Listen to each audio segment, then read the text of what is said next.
আজি আমি অল অসমৰ ABUB ভাইবা দিয়া কেণ্ডিডেটসকলৰ ফাইনেল মেৰিটৰ এক্সপেক্টেড কাট অফ লৈ আহিছোঁ। যদি আমাৰ অসম পুলিচৰ ভাইবা কমপ্লিট কৰিছা তেনেহ'লে আমাৰ ভিডিঅ'ত তোমালোকৰ এক্সট্ৰা মাৰ্ক কিমান আছে, তোমাৰ কিমান চান্স আছে ফাইনেল মেৰিটত নাম অহাৰ, আজি সকলোবিলাক কথা ইয়াত ডিছকাছ কৰিম। আৰু লগতে যদি তোমাৰ 2, 3, 1 যিমানে তোমাৰ এক্সট্ৰা আছে না কিয় ফাইনেল মেৰিটত নাম আহিবনে নাই তুমি এইটো ভিডিঅ' চাই ল'ব পাৰা। আৰু কোনখন ডিষ্ট্ৰিক্টত কিমান হাইয়েষ্ট কাট অফ যাব আৰু কোনখন ডিষ্ট্ৰিক্টত অলপ ল' কাট অফ যাব, আজি সকলো বিষয়ৰ কথা আমি ইয়াতে পাতিম। তোমালোকে যদি আজি আমাৰ চেনেল ফাৰ্ষ্ট আহিছা তেনেহ'লে তুমি চেনেলটো ছাবস্ক্ৰাইব কৰি ল'বা।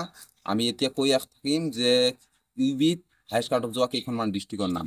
আমি ইউবিত কেইখনমান হাইয়েষ্ট কাট অফ যোৱা ডিষ্ট্ৰিক্টৰ নাম মই কৈ আছোঁ, যেনেকুৱা আমাৰ Biswanath district, Charaideo district, Darrang district, Dhemaji district, Golaghat district, Majuli, Tinsukia আৰু ওদালগুৰি।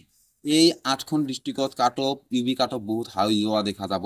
আৰু তাতে মিনিমাম তোমাৰ ভাইবা আৰু একাডেমিক মাৰ্ক প্লাছ কৰি তোমাৰ মিনিমাম তোমাৰ 7+ থাকিব লাগিব, তেনেহ'লে তোমাৰ ইউবিত চান্স থাকিব। আৰু নহ'লে কিন্তু ইউবিত তুমি চিলেকশ্যন নোৱাৰিবা, কাৰণ এই 8খন ডিষ্ট্ৰিক্টত ইউবি কাট অফ মিনিমাম তোমাৰ 7+ লাগিব। আৰু যদি 7+ থাকে তেনেহ'লে 100% তুমি নিজকে ছেফ জোনত ধৰি ল'ব পাৰা।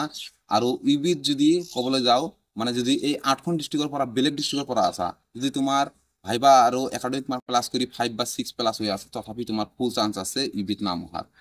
আৰু এতিয়া মই কৈ আছোঁ এবিৰ কেণ্ডিডেটসকলে, এবিত কিছুমান ডিষ্ট্ৰিক্ট আছে বহুত হাই যাব কাট অফ। মই ক'বলৈ গ'লে 91 বা 90, 92 মান যাব চাগে। মই এইবিলাক ডিষ্ট্ৰিক্টৰ নাম কৈ আছোঁ।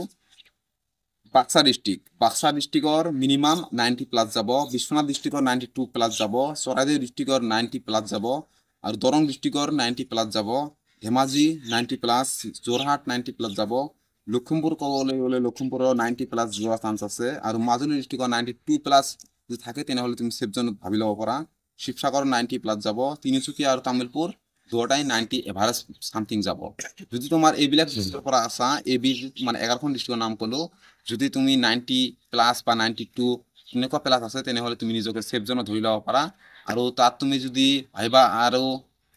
ভাইবা মাৰ্ক যদি তুমি আৰু লগতে তোমাৰ এক্সট্ৰা যদি 1 বা 2 থাকে, তোমাৰ মিনিমাম যদি তোমাৰ 5+ থাকে তেনেহ'লে এবিত তুমি নিজকে ছেফ জোনত ধৰি ল'ব পাৰা। আৰু এতিয়া মই কৈ আছোঁ যে কিছুমান ডিষ্ট্ৰিক্টৰ নাম, যিখন ডিষ্ট্ৰিক্টত তোমাৰ ভাইবা লগতে এক্সট্ৰা মাৰ্ক মিলাই যদি তোমাৰ 3+ হৈ আছে বা 4+ হৈ আছে, 100% নাম আহি যাব। মই এইকেইখন ডিষ্ট্ৰিক্টৰ নাম কৈ আছোঁ এবিৰ কেণ্ডিডেটসকলৰ। ডিমা হাছাও ডিষ্ট্ৰিক্টৰ কাট অফ বহুত কম যাব।